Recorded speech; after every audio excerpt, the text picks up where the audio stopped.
Posledný návod bude o tom, jak pracovať s viacerými kanálmi. Takže sme v záložke kanály. Tie, ktoré majú modrú ikonku, sú zapnuté, tie, ktoré majú sivú ikonku, sú vypnuté. To, že je kanál zapnutý, znamená, že všetko, čo sa na ňom hovorí, počujeme. Nikdy nejdu zároveň, ale aj keď sa hovorí na dvoch kanáloch zaraz, tak sa postupne striedajú tie vysielania, ale mieša sa nám to akoby dokopy, akorát, že nie naraz, ale postupne za sebou. Keď nechceme mať zmiešanú komunikáciu, aby sme mali čiste iba z jedného kanálu, tak to môžeme spraviť buď tak, že všetky ostatné kanály vypneme touto ikonkou, tým vypínačom, takže iba jediný kanál bude modrý, tak to je, keď to mám, Zelo dialógy.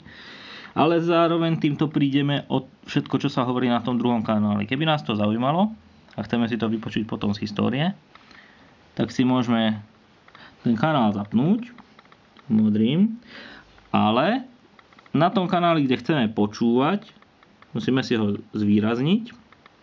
Sme zapnutí teraz na Zelo dialógoch a zmeníme si stav na solo. Takže cez 3 bodky vpravo hore stav, solo, ups, teraz sa mi vypla sieť, takže musíme počkať, až sa to znova pripojí, pardon.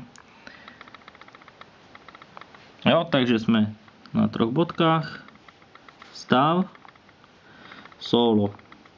A solo znamená, že počúvame iba ten kanál, na ktorom sme zapnutí. Takže ja teraz iba na tých Zelo dialógoch budem počuť všetko, čo hovoria ľudia.